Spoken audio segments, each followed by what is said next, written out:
मार्गस्य नेतारं भेतारं कर्मभूभृतां ज्ञातारं विश्वतत्त्वानां वंदे तद्गुणलब्धये। ये है तत्वार्थ सूत्र का मंगलाचरण। इस मंगलाचरण के अंदर आचार्य श्री उमा स्वामी ने किसी व्यक्ति विशेष को नमन नहीं किया है, बल्कि ये कहा है मोक्ष मार्गस्य नेतारम, जो मोक्ष मार्ग के नेता हैं। नेता कौन होते हैं? जो आगे आगे चलते हैं, यानी स्वयं मोक्ष में चल करके, मोक्ष के मार्ग पर, मोक्ष के पथ पर चल करके मोक्ष को प्राप्त किया और सबको उसका रास्ता बताया, इसलिए नेता कहलाए। भेद तारम कर्म भूव्रताम, और भूव्रताम माने पर्वत, कर्म भूव्रताम माने कर्म, इतने पर्वत जैसे इकट्ठे हो गए हैं, तो कर्म रूपी पर्वतों के जो भेदता है अर्थात भेदन करने वाले हैं, यानी जिन्होंने कर्म रूपी पर्वत के चूर चूर कर टुकड़े कर दिए, ऐसे उन भगवंतों के लिए, महापुरुषों के लिए। और तीसरा विशेषण दिया ज्ञातारम विश्व तत्वानाम, विश्व तत्वों के जो ज्ञाता हैं ऐसे भगवान के लिए तद्गुण लब्धये वंदे, वंदे में अहम कर्ता छिपा हुआ है। मैं उन गुणों की प्राप्ति के लिए मैं उनकी वंदना करता हूँ, यानी जिन्होंने भी मोक्ष मार्ग का नेतृत्व किया, कर्म रूपी पर्वतों को भेदन किया, विश्व के तत्वों को जाना, वे सब महापुरुष हैं और उन सब महान आत्माओं को मैं तद्गुण लब्ध है उनके गुणों की प्राप्ति के लिए नमन करता हूँ। I bow to him who is the guide on the path to liberation, the destroyer of mountains of karmas and the knower of the principles of the universe, so that I may attain these qualities belonging to him। क्यों नमन किया? उनके गुणों की प्राप्ति के लिए। ये एक रहस्य छिपा है कि अकारण भगवान को भी नमन नहीं किया गया, उसमें भी कारण बताया, हेतु बताया कि भगवान को हम इसीलिए नमन करते हैं, केवल औपचारिकता निभाने के लिए नहीं, हे भगवान आपके गुणों की मुझे प्राप्ति हो जाए। तो ऐसे मंगलाचरण को आचार्य श्री उमा स्वामी ने सर्वप्रथम किया। आचार्य उमा स्वामी श्री कुंद कुंद स्वामी के शिष्य हुए हैं और उन्होंने इस तत्वार्थ सूत्र ग्रंथ को लिखा। इसमें 357 कुल सूत्र हैं। तत्वार्थ सूत्र में कितने सूत्र हैं? कुल 357 सूत्र हैं दिगंबर जैन मान्यता के अनुसार। श्वेतांबर मान्यता में 344 सूत्र हैं, यानी 13 सूत्र उनके कम हैं। कभी प्रसंग आएगा तो बताएंगे कि कौन से 13 सूत्र उन्होंने किन किन अध्यायों में कम किया है। तो कुंद कुंद आचार्य की वंश परंपरा में गद्य पिच्छाचार्य भी कहे गए ये उमा स्वामी आचार्य, जिन्होंने तत्वार्थ सूत्र को लिख करके बहुत ख्याति प्राप्त की। इन्होंने सर्वार्थ सिद्धि नाम के ग्रंथ को लिखा, उमा स्वामी श्रावकाचार्य को लिखा, समाधि शतक नाम के ग्रंथ को लिखा, इष्टोपदेश नाम की बहुत सुंदर आपकी रचना है। तो ऐसे उमा स्वामी आचार्य की वंदना करके अब हम सूत्रों को प्रारंभ करते हैं। थोड़ी सी देर में बहुत सारे सूत्रों का अर्थ बताना, मतलब राई में पर्वत को समाविष्ट करना है, लेकिन फिर भी आप लोगों को श्रवण करना है। मैं 1-2 सूत्रों का अर्थ विशेष बताऊंगी और बाकी सूत्रों का आप सहज में अर्थ समझिएगा। सम्यक दर्शन ज्ञान चारित्राणि मोक्ष मार्गः। सम्यक दर्शन, सम्यक ज्ञान और सम्यक चारित्र, ये 3 चीजें हैं, इसलिए चारित्राणि कहा। और मोक्ष मार्गः, मोक्ष मार्ग एक है, इसलिए यहाँ एक वचन का प्रयोग किया, अर्थात इन तीनों के मिलने से एक मोक्ष मार्ग बनता है। मोक्ष की प्राप्ति के उपाय ये तीनों हैं, और जब तीनों की एकता हो जाती है तो मोक्ष मार्ग तो एक ही है, वो कहीं अलग अलग नहीं है, तो वो मोक्ष मार्ग प्राप्त होता है। यानी कि सम्यक दर्शन, ज्ञान और चारित्र ये मोक्ष के मार्ग हैं। यही मोक्ष का मार्ग है। तीनों की एकता जहाँ हो जाए तो समझो कि मोक्ष का मार्ग साकार हो जाता है। इसके लिए आप ऐसे समझ लीजिए, जैसे कोई सीढ़ी है, सीढ़ी में दो डंडे आजू बाजू में होते हैं और बीच में पायदान होता है जिस पर पैर रखते हैं। तो आजू बाजू के डंडों को तो समझिए सम्यक दर्शन और सम्यक ज्ञान, और बीच में जिसके ऊपर पैर रखते हैं, पैर रख करके और सीढ़ी से ऊपर चढ़ करके ऊंचाइयों को प्राप्त करते हैं, जहाँ भी जाना होता है तो उस लक्ष्य को प्राप्त करते हैं, वह जो पायदान है वह है सम्यक चारित्र। अब आप समझ गए होंगे कि सम्यक दर्शन और सम्यक ज्ञान के साथ जब तक आचरण नहीं करेंगे तब तक सम्यक चारित्र की प्रकटता नहीं होगी, और सीढ़ी के समान फिर तीनों चीज़ों को प्राप्त करके दोनों डंडे भी आवश्यक हैं और बीच का पायदान भी आवश्यक है, तभी अपने लक्ष्य तक पहुंचा जा सकता है। इसी प्रकार से जब तीनों सीढ़ी की तरह से तीनों चीज़ें एक जगह हो जाती हैं तब मोक्ष का मार्ग बन जाता है। अब चूंकि इसमें तीन चीज़ कही है तो सम्यक दर्शन की बात आती है। तत्वार्थ श्रद्धानम सम्यक दर्शनम। तत्व और अर्थ माने पदार्थ, तत्व और पदार्थों का श्रद्धान सम्यक दर्शन कहलाता है। तन्निसर्गाद अधिगमाद्वा, और वह सम्यक दर्शन दो प्रकार का है, निसर्गज और अधिगमत। तत् निसर्गात अधिगमात वा। तत् माने वो सम्यक दर्शन, निसर्ग माने स्वाभाविक भी होता है निसर्गज, और अधिगमत माने पर के उपदेश से भी होता है। इसलिए सम्यक दर्शन की दो भेद बताए। तब सम्यक दर्शन का मतलब हुआ तत्व और पदार्थों पर श्रद्धान करना। तत्व कौन कौन से हैं, कितने हैं? जीवा जीवाश्रव बंध संवरण निजरा मोक्षास तत्वम। जीव अजीव आश्रव बंध संवरण निजरा और मोक्ष, ये 7 तत्व होते हैं, और इनकी डिटेल आपको तत्वार्थ सूत्र की किसी टीका, चाहे राजवार्तिक तत्वार्थ राजवार्तिक ले लें, तत्वार्थ वृत्ति ले लें, सर्वार्थ सिद्धि ले लें, श्लोक वार्तिक ले लें, या तत्वार्थ सूत्र के अर्थ की भी अनेक पुस्तकें हैं, तो आपको डिटेल से विस्तार से उसका ज्ञान हो सकेगा। नाम स्थापना द्रव्य भाव तन्यासा, यानी कह रहे हैं कि वह सम्यक दर्शन जो है नाम स्थापना द्रव्य और भाव से उन 7 तत्वों तथा सम्यक दर्शन आदि का लोक व्यवहार होता है। यानी नाम आदि 4 पदार्थों को ही 4 निक्षेप कहा गया है, ये कहलाते हैं 4 निक्षेप। तो नाम निक्षेप क्या है? गुण जाति द्रव्य और क्रिया की अपेक्षा के बिना ही इच्छानुसार किसी का नाम रख दिया महावीर, ऋषभदेव, मल्लीनाथ, कोई उसमें गुण नहीं है, कोई उसमें द्रव्य की विशेषता नहीं है, लेकिन नाम निक्षेप से उसका नाम रख दिया, ये नाम निक्षेप है, स्थापना निक्षेप। तो इनकी डिटेल आप आगे और पुस्तकों के माध्यम से देखिएगा कि तदाकार अतदाकार स्थापना भी होती है। किसी नारियल में क्षेत्रपाल की स्थापना कर देते हैं, या तदाकार उनकी मूर्ति बना देते हैं, ये स्थापना निक्षेप हो जाता है। द्रव्य निक्षेप में आ जाता है भूत भविष्यत पर्याय की मुख्यता को लेकर वर्तमान में कहना, ये द्रव्य निक्षेप है। जैसे पहले कोई पूजा करने वाला पुरुष है तो उसको और टाइम में भी कह देते पुजारी जी आओ, ये पुजारी हैं, तो ये द्रव्य निक्षेप है। कोई राजपुत्र है, राजकुमार, उसको राजा कह देते हैं क्योंकि वो राजा का लड़का है, आगे राजा बनने वाला है, तो द्रव्य निक्षेप हो गया। भाव निक्षेप केवल वर्तमान पर्याय को लेकर के मुख्यता से जो पदार्थ जैसा है उसका उस समय वैसा निरूपण करना, ये कहलाता है भाव निक्षेप।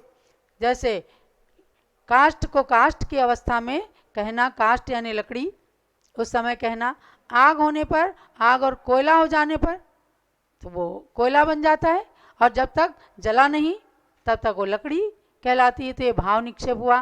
प्रमाण नयैरधिकमा, प्रमाण और नयों के द्वारा इनका ज्ञान किया जाएगा। अधिगमा माने इनका ज्ञान किया जाता है। सकला देशी प्रमाणा विकला देशी नया, संपूर्ण कथन को करने वाला प्रमाण होता है और वस्तु तत्व के एक एक पक्ष को कहने का कार्य होता है नयों का। निर्देश स्वामित्व साधनाधिकरण स्थिति विधानता, ये भेद है निर्देश स्वामित्व साधन अधिकरण स्थिति और विधान। इनसे भी जीवादिक तत्व एवं सम्यक दर्शन आदि के बारे में जाना जाता है। सत्संख्या क्षेत्र स्पर्शन कालांतर भावाल्प बहुत्वश्च, सत विद्यमान सत्ता, संख्या, क्षेत्र, स्पर्शन, काल, अंतर, भाव और अल्प बहुत्व, इन 8 अनुयोगों के द्वारा भी पदार्थ का ज्ञान किया जाता है। जैसे वस्तु के अस्तित्व को सत कहते हैं। हम सबके शरीर के अंदर एक आत्म तत्व जो विद्यमान है जीव की सत्ता के रूप में, उसे जीवत्व यानी सत, जो भी द्रव्य जिस रूप में विद्यमान रहता है उसको कहते हैं सत। ऐसे ही सबके परिभाषाओं को जानना। मति श्रुतावधि मना पर्य केवलानि ज्ञानम, ज्ञान के 5 भेद हैं। मति ज्ञान, शुद्ध ज्ञान, अवधि ज्ञान, मना पर्य ज्ञान और केवल ज्ञान। भव्यात्माओं, सुनने से भी पुण्य का बंद होता। मैं तो समझती हूँ सरल है, आपको सब कुछ समझ में भी आ रहा होगा। नहीं भी समझ में आए तो भी सुनने मात्र से एक एक उपवास का फल मिल जाता है। इसीलिए कहा फलम स्याद उपवासस्य भासितम मुनि पुंगवई। मुनि पुंगवों ने, मुनि श्रेष्ठों ने कहा है कि इस तत्वार्थ सूत्र को पढ़ने मात्र से, सुनने मात्र से भी एक उपवास का फल मिलता है। और आज आपको पुण्य से प्राप्त हुआ है 10 लक्षण पर्व, उसके अंदर 10 धर्मों के साथ साथ एक एक तत्वार्थ सूत्र के अध्याय का भी वाचन जो सुन रहे हैं, ये आपके लिए महान गुणकारी है और कर्मों की निर्जरा कराने में सक्षम है। तत्प्रमाणे, वह ज्ञान जो 5 बताए, कह रहे हैं कि वह 5 प्रकार का ज्ञान ही प्रमाण है। लेकिन प्रमाणे शब्द जो कहा है तो उसमें द्वि प्रमाणम प्रमाणे प्रमाणानि, द्विवचन जो कहा है तो प्रमाण के 2 भेद हैं, प्रत्यक्ष प्रमाण और परोक्ष प्रमाण।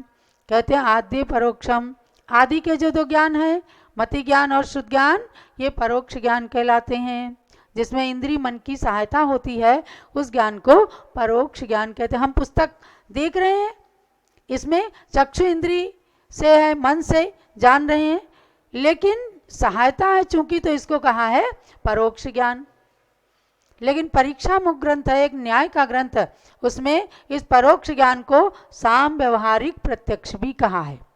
स्वाध्यायी बंधु ध्यान दें, कोई प्रश्न आया गुरु के सामने शिष्य का, भगवान आप जिस ज्ञान को परोक्ष कह रहे हैं वो तो हमें प्रत्यक्ष जैसा ही दिखता है। तो न्याय ग्रंथ के अंदर इसको साम व्यवहारिक प्रत्यक्ष कहा कि इंद्रिय और मन की सहायता से होने के कारण ये ज्ञान परोक्ष है, लेकिन चूंकि सामने व्यवहार रूप में उस ज्ञान के द्वारा हम प्रत्यक्ष वस्तु तत्व को जानते हैं, इसलिए इसको साम व्यवहारिक प्रत्यक्ष कहा है। प्रत्यक्ष मन्यत, और जो 3 ज्ञान है, अवधि ज्ञान, मनापर्य ज्ञान और केवल ज्ञान, ये प्रत्यक्ष ज्ञान है। जहाँ इसकी डिटेल की है तो प्रत्यक्ष ज्ञान में भी देश प्रत्यक्ष और सकल प्रत्यक्ष, यानी अवधि ज्ञान और मनापर्य ज्ञान देश प्रत्यक्ष है और केवल ज्ञान सकल प्रत्यक्ष कहलाता है, क्योंकि उसमें पूर्ण रूप से कर्मों का नाश हो जाता है और एकदम दर्पण के समान सारे लोक अलोक के चराचर पदार्थ दृष्टिगत होते हैं, इसलिए वह सकल प्रत्यक्ष होता है। मति ज्ञान के और दूसरे नाम बताए हैं। मति स्मृति संज्ञा चिंता विनिबोधित्यन अर्थांतरम। मति स्मृति संज्ञा चिंता और अभिनिबोध, ये जो है मति ज्ञान के ही पर्यायवाची नाम है।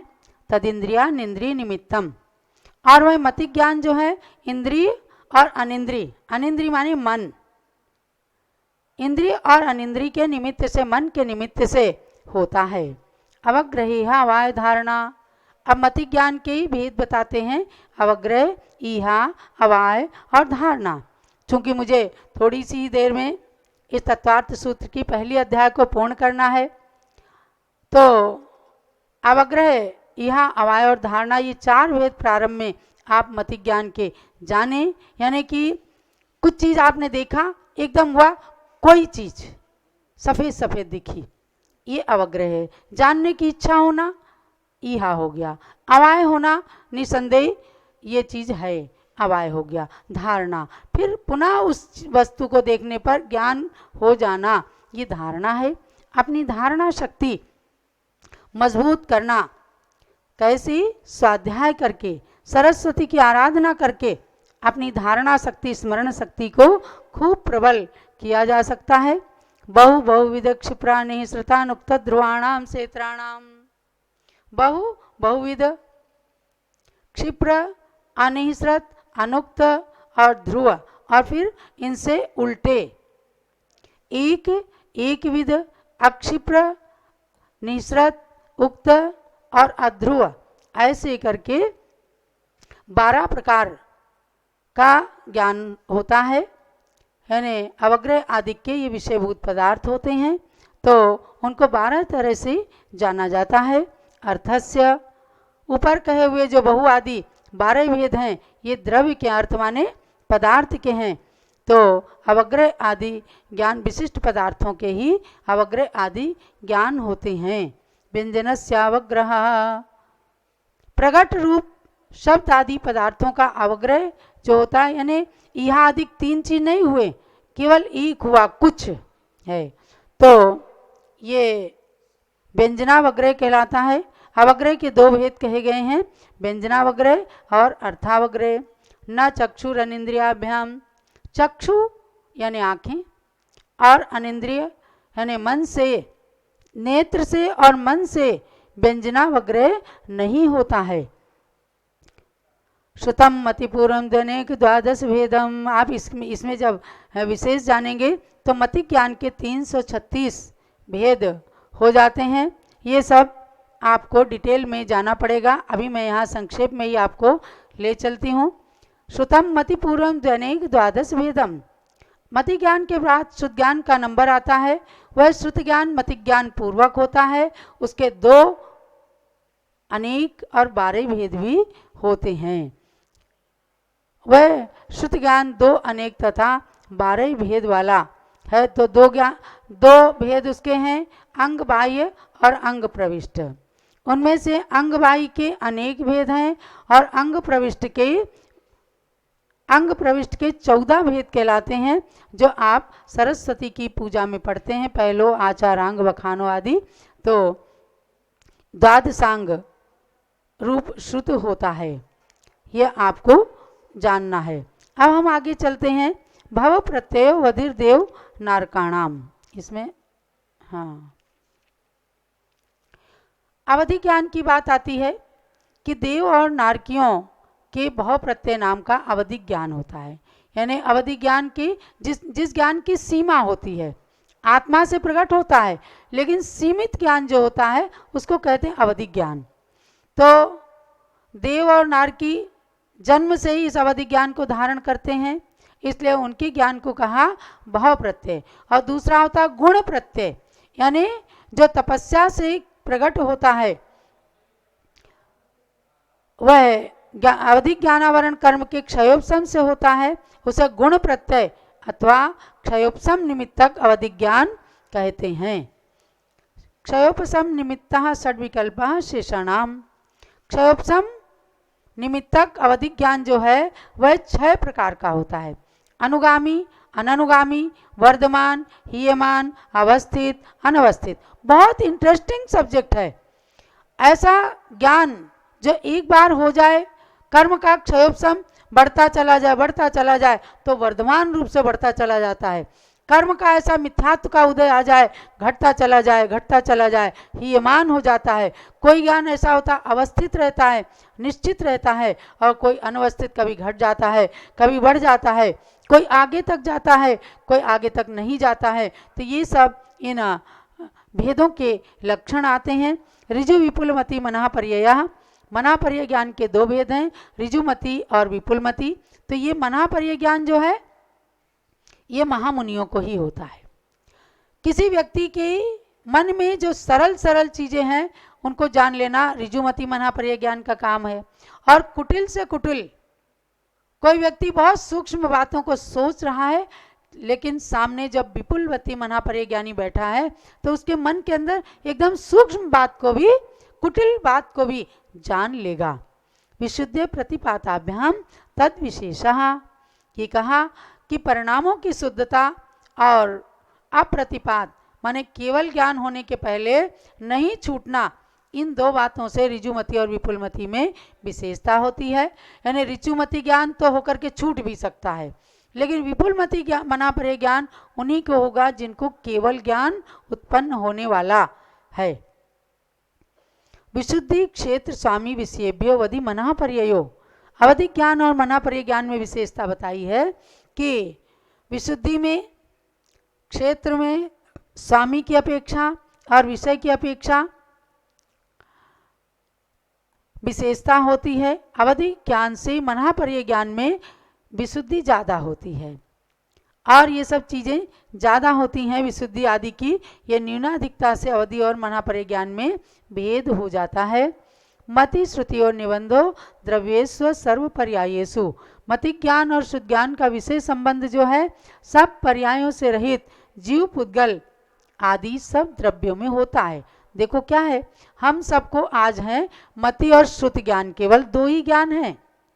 अवधि ज्ञान पंचम काल में हो सकता है, लेकिन अभी वर्तमान में किसी को नहीं है।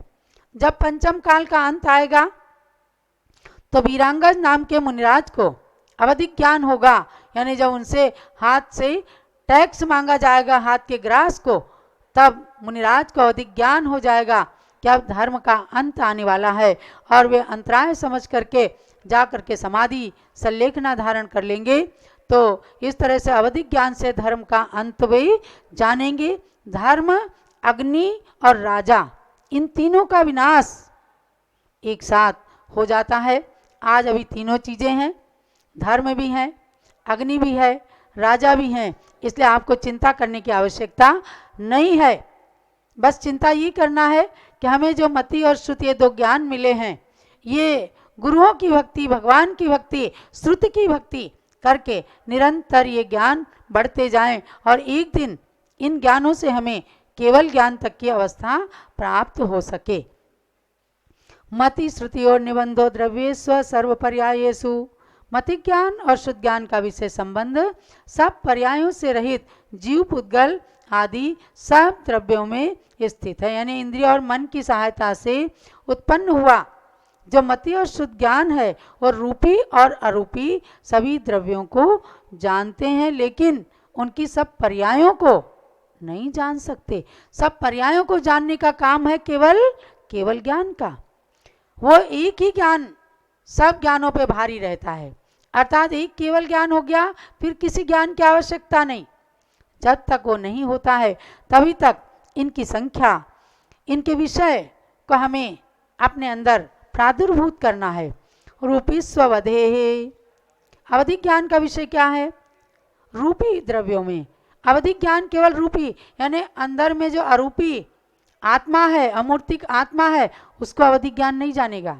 ये जान लेगा कौन से नरक में गए, रावण को जान लिया, सीता के जीव ने किए तीसरे नरक में हैं, जाकर के उन्हें संबोधन दिया, सम्यक दर्शन ग्रहण कराया।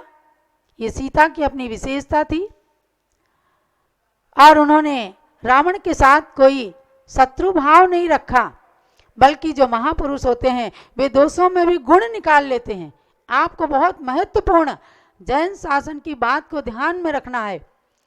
रावण ने उसके साथ कितना गलत व्यवहार किया, अपहरण कर लिया सीता का, कितने दिन तक राम से उसे दूर रहना पड़ा, और जब राम रावण का युद्ध हुआ तभी सीता राम के पास आ सकी। लेकिन रावण के अंदर एक गुण भी था, उसने नियम लिया था मुनिराज से, जो स्त्री मुझे नहीं चाहेगी मैं उसके साथ कभी बलात्कार नहीं करूंगा।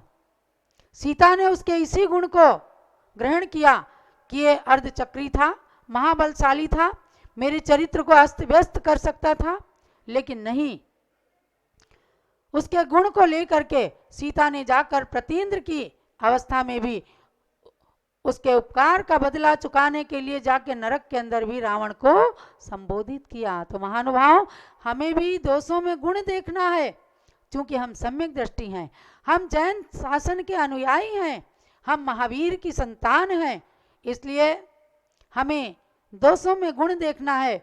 जो विद्वेषी व्यक्ति होते हैं, रागी द्वेषी होते हैं, वे गुणों में भी दोष देखते हैं, लेकिन जो गुणी होते हैं वो दोषों में भी गुण को खोज लेते हैं। तो अमूर्तिक आत्मा नहीं दिखती, लेकिन मूर्तिक पदार्थ सब कुछ संसार के दिखते हैं। ये अवधिक ज्ञान का विषय है। तदनंत भागे मनापर्यस्य, अवधिक ज्ञान के अनंतवें भाग ज्यादा को मनापर्य ज्ञान जान लेता है। यानी मनापर्य ज्ञान अपने आप में बहुत विशेष होता है। अवधिक ज्ञान श्रावकों को भी हो सकता है, अवधिक ज्ञान तिर्यंचों को भी हो सकता है, लेकिन मनापर्य केवल मनुष्य को होगा और मनुष्यों में भी मुनिराजों को होगा। ये एक रिद्धि की तरह से प्रकट होता है मनापर्य ज्ञान। तो अवधिक ज्ञान के अनंतवें भाग को भी जानने वाला मनापर्य ज्ञान होता है। सर्वद्रव्य पर्यायेषु केवलस्य, और केवल ज्ञान क्या है? समस्त द्रव्य की समस्त पर्यायों को विषय करने वाला केवल ज्ञान है। अब भैया हमने पांचों ज्ञान की बात जान ली, हमें फायदा क्या हुआ? तो आचार्य उमा स्वामी कहते हैं एकादीनि भाज्यानि युगपते कस्मिन्ना चतुर्भ्यः। यदि एक ज्ञान होगा तो केवल ज्ञान होगा, वो अभी है नहीं। एक ज्ञान से लेकर के 4 ज्ञान तक अधिक से अधिक लोगों को हो सकते हैं। तो केवल ज्ञान एक ज्ञान होगा, 2 ज्ञान होंगे तो मतिशुद्ध ज्ञान होंगे, 3 होंगे तो मतिशुद्ध अवधि होंगे, और 4 होंगे तो मतिशुद्ध अवधि और मनापर्य ज्ञान। ये 4 ज्ञान तक एक आत्मा में अधिक से अधिक हो सकते हैं। लेकिन एक केवल ज्ञान जब होगा तो ये सारे के सारे ज्ञान उसके सामने बेकार हो जाते हैं। मतिश्रुत अवधियो विपर्ययश्च, मतिश्रुत अवधि ज्ञान ये 3 विपरीत भी होते हैं। यानी अभी तक तो आपको ज्ञान के 5 भेद बताए, अब आप इसमें 3 मिथ्या ज्ञानों को भी इंक्लूड कर लीजिए तो 8 ज्ञान हो जाएंगे। तो ज्ञान के भेद पूछे तो 8 ज्ञान आपको बताना है। मति ज्ञान, शुद्ध ज्ञान, अवधि ज्ञान, कुमति ज्ञान, कुश्रुत ज्ञान, कुअवधि ज्ञान, मनापर्य ज्ञान और केवल ज्ञान। और जब सम्यक ज्ञान के भेद पूछे जाएंगे तो आपको बताना है मति ज्ञान, शुद्ध ज्ञान, अवधि ज्ञान, मनापर्य ज्ञान और केवल ज्ञान। और हमने आपको बताया इन 5 ज्ञानों में से आपके और हमारे 2 ज्ञान है, मति ज्ञान और शुद्ध ज्ञान। बस सम्यक दर्शन है तो समझो आपको ये सम्यक ज्ञान रूप से हैं, और जो मिथ्या दृष्टि होते हैं उनको कुमति और कुश्रुत ज्ञान होते हैं। जैसे आज ज्ञान तो बहुत है, लेकिन विज्ञान आज संहार के युग में चल रहा है। अगर केवल हमने विस्फोटक पदार्थ बनाने का ज्ञान प्राप्त किया तो वो कुमति, कुश्रुत ज्ञान कहा जाएगा, और सम्यक दर्शन के साथ ये मति शुद्ध ज्ञान होते हैं तो सुमति, सुश्रुत यानी सम्यक ज्ञान रूप से होते हैं। तो आपको जानना है कि ये ज्ञान सम्यक ज्ञान रूप से और मिथ्या ज्ञान रूप से दोनों तरह से होते हैं। सद सतोर विशेषाद्य द्रक्षोपलब्ध रुन्मत्तवत, कह रहे हैं कि मिथ्या ज्ञान और सम्यक ज्ञान की परिभाषा क्या है? तो कहा गया कि अपनी इच्छा के अनुसार जैसा तैसा जानने के कारण सत और असत पदार्थों में विशेष ज्ञान न होने से पागल व्यक्ति के समान ज्ञान की तरह मिथ्या दृष्टि का ज्ञान होता है। कभी वह पुस्तक को पुस्तक कहेगा, कभी पुस्तक को कॉपी कहने लग जाएगा, कभी पुस्तक को चौकी कहने लग जाएगा। पागल की स्थिति क्या होती है? कभी पत्नी को माँ, माँ को पत्नी कहने लग जाएगा, कभी पत्नी को पत्नी भी कहेगा, माँ को माँ भी कहेगा, लेकिन पागल है तो उसको पागल ही समझा जाता है। इसी तरह से जो ज्ञान मिथ्या रूप से होते हैं उनमें सत और असत का निर्णय नहीं हो सकता, इसलिए वह ज्ञान मिथ्या ज्ञान ही कहलाता है।